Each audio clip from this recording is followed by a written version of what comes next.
If you end up seeing one of these little people in the woods of Canada or Alaska, you best run in the opposite direction as fast as you can. They're known by many names: Mama, Kwase, Sak, and Magulik Yersanrat. But for the sake of understanding, we're going to refer to them as little people. So who are these people, and what is it they do? And most importantly, are they friendly? And if not, how do you protect yourself against them? Well, nobody truly knows the origin of these little people, but they're not too different from others, such as the Inuit, except adjusted for colder temperatures with some very peculiar powers. They're said to be able to cause themselves some form of repeated harm, which would cause them to grow to the height of an ordinary human, and in order to shrink back down to their ordinary size, they would hit the crown of their head against the roof of their home, which was a cave. Along with being able to grow to the average human height and shrink back down again, the Inuit legend says that these little people are also shapeshifters. They can transform themselves into caribou, snow hares, or even a rock. And not only are they skilled shapeshifters, but are said to be capable of traveling with magic. Now, does this mean that they run like the Flash or do they open portals? I'm not entirely sure, but I suppose if you're looking for these little people, your chances of actually catching one or catching one on camera are slim to none. But due to their preferred weapon, I try to avoid them at all costs because it's not something you want to find yourself in the crosshairs of. You see, it's actually sort of like a gun, and in order for them to take down their target, all they have to do is aim it, and that's it. You're a goner. It's not that simple. It's just that simple, although I'm assuming it's some form of magic and it's almost kind of like the Harry Potter killing curse, except you don't even need to speak. You just aim it and poof. Poof. Poof. Poof. You see, it's things like this that make me happy to contend with the little people of Cherokee Nation. But this is all just a bunch of hokey superstition, right?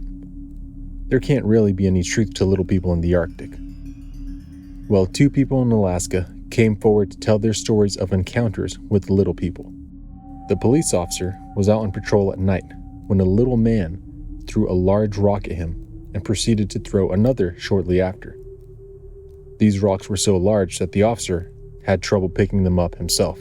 Another account is of a woman and her friend searching for a lost dog, and they came upon some blood in the snow. They yell out for the dog when they're hit by a large amount of snow. And as they turn around, the woman and her friend see a little thing moving by the trees with the face of a little old man. You see, most people tend to think of the ones that see these weird things as drunken hillbillies or backwards, unintelligent people, but seldom do they see a police officer and an ordinary woman and her friend claim to have seen something. And they're not the only ones either. Sam Steppingoff is an Inuit who lived in the villages of Perryville and Chiknik Lake on the Alaskan Peninsula. At the time of his sighting, he was only 14 years old, and he had gone off with a few of his friends to harvest sea urchins. As they got to the beach, they made their way to begin harvesting the urchins, but not before he heard a dog barking off in the distance. Now, this had him alarmed quite a bit because he recognized that particular bark. It was his own dog that had run off just a few days ago and hadn't been seen since. So he goes off to retrieve his lost dog and finds him standing at the edge of a forest. The dog's hair on its back is standing up and it's growling at something in the trees. Sam goes to grab his dog and return to his friends, but before he can turn away, he hears something. It's a bit of rustling going on in the vegetation surrounding the trees. Now, he thought it was his friends playing a joke on him like they all do to each other, so he yells out, "Cut it out, I know who you are." But nothing happened. But he stops and focuses his vision on where he heard the noise. And there he saw a little man whose face was full of wrinkles. And he yelled out again, "Who are you?" But the little man just stood there, staring back at the boy, not moving.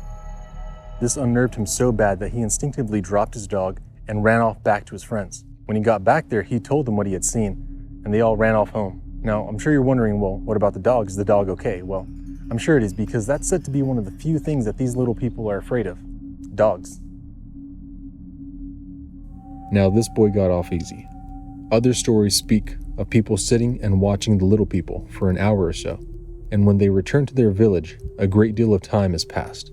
So much so that their friends and families have passed away. Or perhaps it was the dog that somehow blocks their specific form of magic. However, not all little people have the same weakness, such as Pukwudgies. So go check out that video and see how that dog handled the situation, or the other one that YouTube seems to think you'll like. Either way, I'll see you there.